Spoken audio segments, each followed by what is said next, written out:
Pagiging loner o pagiging alone ay hindi po yan masama, Cubs. Pero, loner ka na nga tapos malungkot ka pa or lonely, yan ang masama. Magkaiba po yan ha. Alone and lonely. O Cubs, a good example to be an OFW.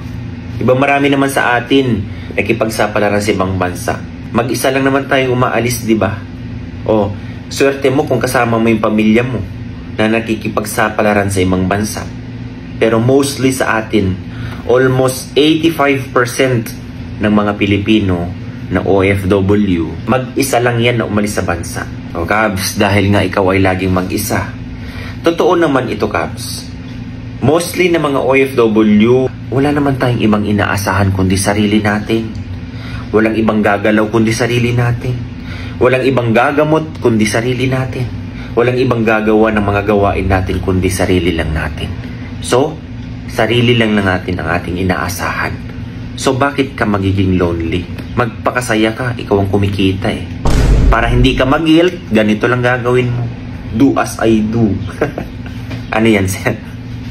Kung may gusto kang bilhin para sa sarili mo, sabihin mo na lang, regalo ko ito sa sarili ko para hindi ka mag-guilty. Okay? Kasi kung ikaw, alam ko naman being OFW, Cubs, alam ko, priority ang pamilya yan. Totoo yan. Yung kahit na walang-wala ka na, gagawa mo ng paraan yan para may maipadala ka lang. Shout out po sa mga gumagawa niyan. So, Cubs, tayo na mag-isa dito sa ibang bansa, gawin nyo po kagaya ng ginagawa ko. I always do reflection. Kinakausap ko lagi ang Diyos, Cubs. Walang araw yan. Okay? Kapag malungkot ka, Diyos. Kapag masaya ka, Diyos. Kapag may problema ka, Diyos. Kapag lahat, isang guni mo sa Kanya, Cubs. Lahat yan. Hindi mo alam. Magsosolusyonan mo lahat yung problemang na hinaharap mo na hindi mo namamalayan. Okay?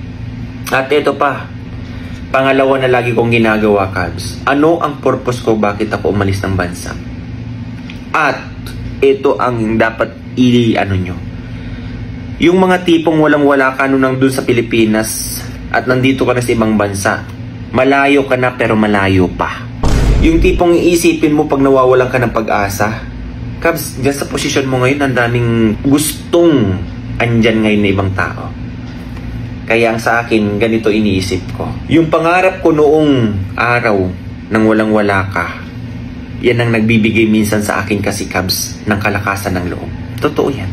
Kung noon nga, ito yung pangarap ko. Ngayon at nandito ako.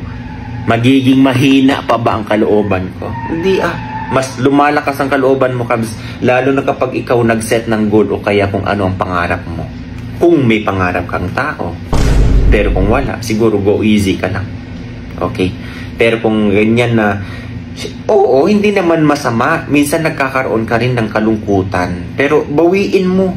Tingnan mo pag maiisip mo ang Panginoon. Ganyan lang yan, Cubs. Naisip mong pamilya. Totoo yan.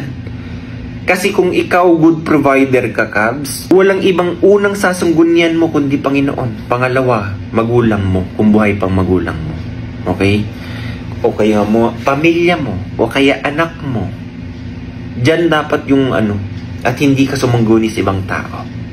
Sa'yo at sa mahal mo sa buhay lang. Okay? Huwag kang makialam ng buhay ng iba, ha?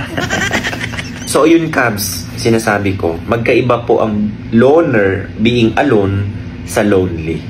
Okay? Yung tipong mag-isa ka na nga, tapos malungkot ka, hirap niyan. Cubs, kahit mag-isa lang tayo, pasayahin natin ang sarili natin. Yan. Okay? Kasi kung masaya ka, good provider ka, lahat ng mga nabibigayaan mo na mahal mo sa buhay sa Pilipinas, yung grasya, tuloy-tuloy yan. I-cheer mo na yan at i-claim mo na yan. Yung pangarap mo, makakamit mo. Tingnan mo ang kapag sinasabi mo sa sarili mo, hindi, kayang-kaya ko to. Kayang-kaya mo talaga yan. Ang ilalagay mo sa isip mo, Cubs, yung kung ikaw laging nagne-negative ang iniisip mo, negative din ang output niyan. Pero kapag positive lagi ang iniisip mo, Cubs, positive din ang output niyan. Oo, totoo yan. Marami ako nabasang mga libro dyan, mga motivational, mga inspirational books. Sa totoo lang. Nagiging nabuboost yung pagka-eager mo o kaya yung hindi ka malungkutin na tao. Bagkus nagiging resourceful ka pa. Totoo po yan, Cubs. Lalo na kung ikaw yung tao na may pangarap sa buhay. Para sa pamilya mo at para sa sarili mo. Totoo po yan. Kaya appear tayo dyan, Cubs, ha? Huwag kang malungkot kahit mag-isa ka. Pasahin mo yung sarili mo. Okay? Uulitin ko kapag ikaw nagigilty kapag may binibili ka sa sarili mo. Yan. Lalo na yan kapag investment ang turing mo dyan sa binili mo. Go! Yan ang regalo mo sa sarili mo, Cubs. Walang guilty yan. Totoo yan. Pero kung ikaw sa luho lang, ang pinakakalaban mo dyan talaga guilt. Pagluho. Kasi lahat ng luho, una lang yan mapapasaya ka. Bandang huli. Pagsisi na yan, Cubs. Reality lang po yan, Cubs. Okay? So, na-share ko lang yan dahil nga sa akin, gusto ko maka-uplift ng mga nawawala ng pag-asa, Cubs. Okay?